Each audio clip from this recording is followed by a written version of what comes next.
بسم الله الرحمن الرحيم فاسألوا أهل الذكر إن كنتم لا تعلمون আসসালামু আলাইকুম রহমতুল্লাহ বারাকাতুহু। আমাদের এক দিনই বোন জানতে চেয়েছেন যে ইদানিং দেখা যায় যে সালাতের শিক্ষা দেওয়া হচ্ছে, কিভাবে রুকু করতে হবে, কিভাবে সেজদা করতে হবে, কিভাবে বুকের উপর হাত বাঁধতে হবে, রফল এদান করতে হবে ইত্যাদি শেখানো হচ্ছে সচিত্র, মানে ফটো সহ। তো ফটো সহ এভাবে শিক্ষার প্রয়োজন আছে কি? সাহাবায়ে কেরাম তারা তো এমনি হাদিস শুনে সে অনুযায়ী আমল করেছেন এবং এভাবে পরবর্তী প্রজন্মরা এভাবেই চালিয়েছেন। কেউ চিত্র অঙ্কন করে এভাবে সালাত শিক্ষা দেননি। তাহলে আমাদের কেন এটার প্রয়োজনতা রয়েছে? এটা কতটুকু প্রয়োজন, মানে সচিত্র নামাজ শিক্ষা? এই ছিল আমাদের দিনী বোন আসছে বিনতে মালিকের জানার বিষয়। এর জবাব হলো বিল্লাহি তৌফিক। সাহাবায়ে কেরামের জামানায়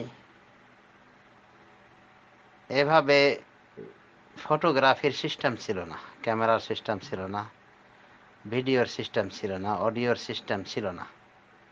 এগুলি সিস্টেম বলা যায় যে অনেক অনেক দিন পরে আবিষ্কৃত হয়েছে। সেই হিসাবে তারা এভাবে চিত্রাঙ্কনের মাধ্যমে সালাত শিক্ষা দিতে যাননি। আর চিত্রাঙ্কনটা শরীয়তে নিষিদ্ধ বটে। এ বিষয়ে অনেক হুমকি ধমকি এসেছে, যার ফলে তারা বিরত ছিলেন। যেমন হাদিসে বলা হয়েছে কুল্লু মুসাওয়িরিন ফিন্নার, মুসলিম শরীফের হাদিস, প্রত্যেক চিত্রাঙ্কনকারী জাহান্নামে যাবে।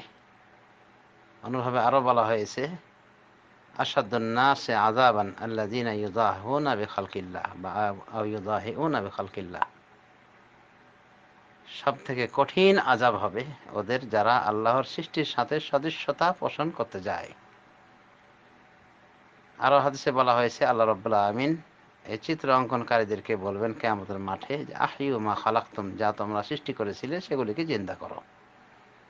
তো বুখারী মুসলিম সহ বিভিন্ন হাদিসে এই জাতীয় হাদিস সাহাবায়ে কেরামকে বিরত রেখেছিল চিত্রাঙ্কন করা থেকে।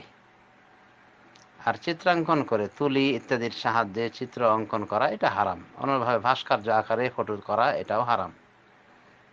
এবং হাদিসে যে যে নিষেধাজ্ঞা এসেছে, হুমকি ধমকি এসেছে, এগুলি এক নম্বরে এই হাদিসের প্রেক্ষাপট, এই জাতীয় হাদিসের প্রেক্ষাপট হিসেবে বিবেচিত।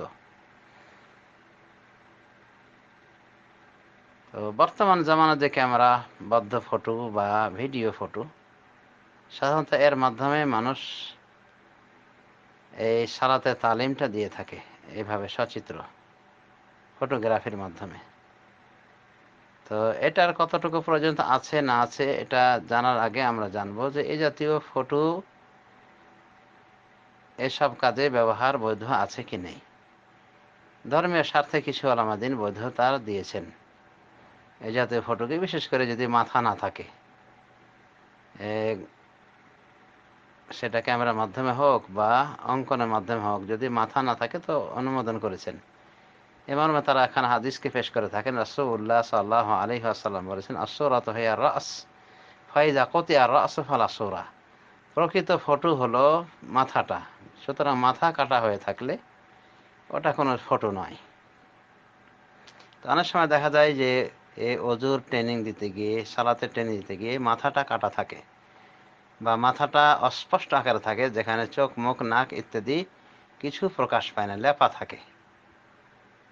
আর এভাবে একজন মানুষ বেঁচে থাকতে পারে না। তো এভাবে মাথাটাকে বিলীন করে দেওয়া হয়েছে। তো ধর্মীয় স্বার্থে কিছু কিছু উলামায়ে এই জাতীয় সচিত্র তালিমকে বৈধ রেখেছেন। যেমন সৌদি আরবের উচ্চ উলামা পরিষদের সদস্য আল্লামা আব্দুল্লাহ বিন জাবরিনকে বলা হয়েছিল এই জাতীয় সচিত্র নামাজ শিক্ষা অথবা অজু শিক্ষা দেওয়া যাবে কিনা, প্রচার প্রসার করা যাবে কিনা, ইনি বৈধ বলেছেন। এবং তার ফতোয়া ইনক্লুড করে এই জাতীয় সালাত শিক্ষা, নামাজ শিক্ষা, অজু শিক্ষা এগুলির হ্যান্ডবেল বিভিন্ন মসজিদেও আমরা লক্ষ্য করে দেখি। তো যা হোক, এটাকে বেশ কিছু মুহাক্কিক উলামায়ে বৈধ রেখেছেন এই জাতীয় স্বার্থে। বাকি থাকলো আমাদের দিনী বোনের কথা, যে আগের যুগের মানুষ তো এটা করেননি, তো কেন করেননি সেটা তো আমরা বুঝতেই পারলাম যে অঙ্কনকৃত ফটো তো আসলেই নিষিদ্ধ, হারাম। ভাস্কর্য আকারে ফটো এটাও হারাম। হ্যাঁ, তবে বলা যায় যে সাহাবায়ে কেরাম এতটুকু অবশ্যই করেছেন। যেমন সাহাবায়ে কেরাম পরবর্তী প্রজন্মকে কিন্তু দেখিয়েছেন কিভাবে রাসূলুল্লাহ সাল্লাল্লাহু আলাইহি ওয়াসাল্লাম নামাজ পড়তেন, কিভাবে ওযু করতেন। এটা তারা সচিত্র, তারা নিজেরাই দেখিয়েছেন। যেমন সহিহ বুখারী শরীফে রয়েছে যে এক সাহাবী আব্দুল্লাহ বিন যায়েদকে বলেন, একজন ব্যক্তি আব্দুল্লাহ বিন যায়েদ সাহাবীকে বলেন, আপনি কি দেখাতে পারবেন কিভাবে রাসূলুল্লাহ সাল্লাল্লাহু আলাইহি ওয়াসাল্লাম ওযু করতেন? তখন আব্দুল্লাহ বিন যায়েদ বলে যে হ্যাঁ, দেখাতে পারবো। এরপরে উনি ওযুর তাকে করে দেখিয়েছিলেন, তাকে ওযুটা বাস্তবে করে দেখিয়েছিলেন। তো বর্তমানে যদি ভিডিওর মাধ্যমে এইভাবে ওযু দেখানো হয় তাহলে এটা এক প্রকার বাস্তবতা। ও ভিডিওর ফটো আসলে আমরা এটাকে ছবি বলতে পারি না, বরং আমরা এটাকে প্রতিছবি বলতে পারি। আয়নার পর্দায় অনুরূপভাবে পানিতে যে ছবি প্রতিবিম্বিত হয়, ওটা কি আধুনিক যুগ ক্যামেরাবদ্ধ করতে সক্ষম হয়েছে। সুতরাং পানিতে নড়াচড়া করলে কোনো ব্যক্তি, উপরে নড়াচড়া করলে পানিতে সে ফটো ফুটে ওঠে। অনুভাবে আয়নার পর্দার সামনে যদি নড়াচড়া করে কেউ, সে যে কোনো ভঙ্গিমা অবলম্বন করবে সেটাই চিত্রায়িত হয়ে থাকে আয়নার উপরে। তো এটাকে আধুনিক যুগ আটকে দেওয়ার ব্যবস্থা করতে পেরেছে। তো এটা ভিডিওর নিকটবর্তী উদাহরণ হলো এই আয়না এবং এই পানি। তো সেখানেও এক প্রকার ভিডিওর মতো ফটো ওঠে, কিন্তু ওটা স্থায়ী থাকে না, এখানে স্থায়ী থাকে। এরপরও মেশিন ফিট করলে স্থায়ী হয়, মানে দেখা যায়। বন্ধ করে দিলে, প্রোগ্রাম বন্ধ করে দিলে আর দেখা যায় না। মানে এটা যেন এক প্রকার আয়নাই হয়ে গেল, বা সাগরের পানির মতো, যে ওর সামনে আসলে ফটো দেখা যাবে, না আসলে দেখা যাবে না। সুতরাং ভিডিও আকারে যদি ওযুর তরিকা, সালাতের তরিকা দেখানো হয়, তবে বলা যেতে পারে যে এটা আকরাব ইলাল হক, হকের বেশি অনুকূল ইনশাআল্লাহ।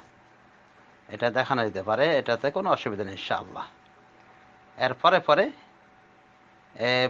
ক্যামেরার মাধ্যমে যে ফটো নেওয়া হয়ে থাকে, এর স্থান এটা আশা করি বৈধ রয়েছে। বিশেষ করে যদি মাথাটা লেপা থাকে, মাথায় চোখ মুখ ইত্যাদি যাতে যদি পরিস্ফুটিত না হয়, তাহলে এটা বৈধ রয়েছে ইনশাআল্লাহ। এবং এভাবে সচিত্র তালিমে যে একটা ফায়দা রয়েছে, আমরা বুঝতে পারি যে এটা বেশি মানুষের হৃদয়গ্রাহী হয়, মানুষ এটাকে বেশি হৃদয়ঙ্গম করতে পারে। তাই তো আমরা লক্ষ্য করে দেখেছি কিছু কিছু সাহাবী পরবর্তী প্রজন্মকে ওযুর ট্রেনিং দিয়েছেন, মানে ওযু করে দেখিয়েছেন। আবার কেউ কেউ সালাত পড়ে দেখিয়েছেন, বলেছেন যে আমি সালাত পড়ছি তোমাদেরকে নিয়ে, কিন্তু তোমাদেরকে আমি সালাত পড়ে দেখাচ্ছি রাসূলুল্লাহ সাল্লাল্লাহু আলাইহি ওয়াসাল্লামের, কিন্তু আমি আসলে প্রকৃত অর্থে সালাত আদায় করছি না, মানে দেখানোর জন্যে। তো বলা যেতে পারে বর্তমান ভিডিও বা বর্তমান যে ফটোর সাহায্যে তালিম দেওয়া হয়, এটা এর সাথে অনেকটা সাদৃশ্যতামূলক, সামঞ্জস্যশীল, যে মানুষকে শিক্ষা দেওয়ার জন্য এগুলি ব্যবহার করা হয়। আর একটা জিনিস সচক্ষে দেখলে যতটুকু প্রতিক্রিয়া হয়,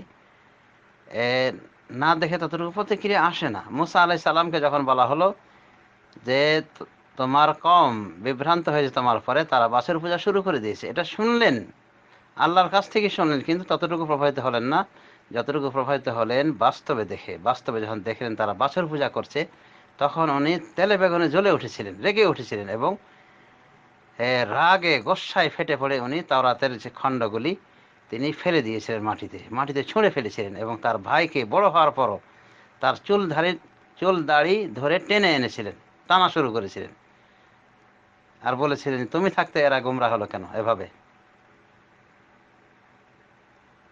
তাহলে দেখা যাচ্ছে যে একটা সচিত্র একটা কিছু দেখাতে যে প্রভাব হয়, ওটা হয় না বাস্তবে না দেখলে। এই জন্য হাদিসে রয়েছে রাসূলুল্লাহ সাল্লাল্লাহু আলাইহি ওয়াসাল্লাম বলেন, লাইসাল খাবারু কাল আয়ান, খবরটা প্রত্যক্ষ দর্শনের মতো নয়। এরপরে মুসা আলাইহিস সালামের ঘটনাটি রাসূলুল্লাহ সাল্লাল্লাহু আলাইহি ওয়াসাল্লাম বলেছেন, সহিহ হাদিস এভাবে রাসূলুল্লাহ সাল্লাল্লাহু আলাইহি ওয়াসাল্লাম বলেছেন। তো সচিত্র ভিডিও, ভিডিওর মাধ্যমে সালাতের ট্রেনিং দেয়া, অজুর ট্রেনিং দেয়া, এগুলির উপকারিতা অনস্বীকার্য। এগুলির উপকারিতা যথেষ্ট রয়েছে। আজ মানুষ অনেকে সচেতন হচ্ছে এ জাতীয় সচিত্র ভিডিও দেখে, এমনকি মক্কা মদিনার ভিডিও দেখে, ইমাম সাহেবদের সালাত আদায় করা চিত্র দেখে অনেকে হেদায়েত হচ্ছেন এবং সালাতটাকে শুধরিয়ে নিচ্ছেন।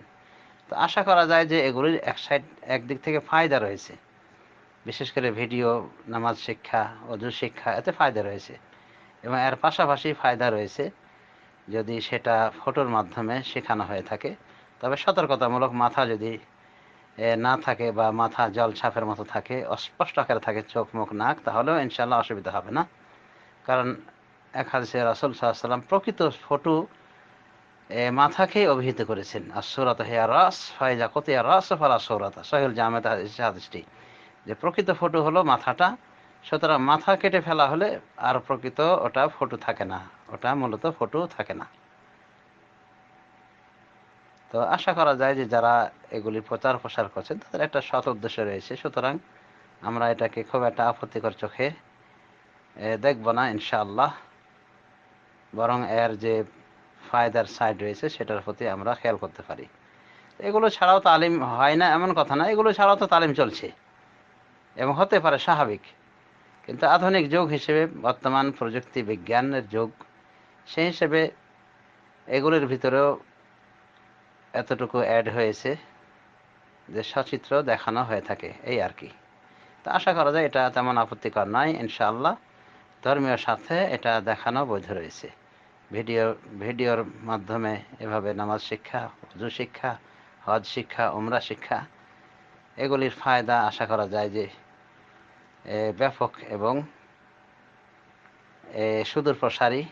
অতএব এগুলির বৈধ রয়েছে ইনশাআল্লাহ, বরং অনেক সময় উত্তম হতে পারে। শেখ বিন বাজ রহমতুল্লাহ আলাইহি ভিডিও আলোচনাকে উনি সাপোর্ট করেছেন এবং বলেছেন যে অনেক সময় সওয়াবও পেতে পারে আলোচক যদি ভিডিওর পর্দায় আসে, এই উদ্দেশ্যে যে তার আলোচনা এভাবে ভিডিও আলোচনা দেখে মানুষ প্রভাবিত হবে, আরও ওয়াজ নসিহত শুনবে। কারণ সচক্ষে দেখা আর এমনি শোনা দুটোর ভিতরে ফারাক রয়ে গিয়েছে, আকাশ পাতাল তফাৎ রয়েছে, যা আমরা এখন হাদিস থেকেও বুঝতে পারলাম। কাজে এই বিষয়টাকে আমরা স্বাভাবিকভাবে নেওয়ার চেষ্টা করব। আল্লাহ রাব্বুল আলামিন আমাদেরকে সঠিক বোঝা তৌফিক দান করুন। আমিন। সাল্লাল্লাহু আলা নবিয়্যিনা মুহাম্মদ ওয়া আলা আলিহি ওয়া সাহবিহি।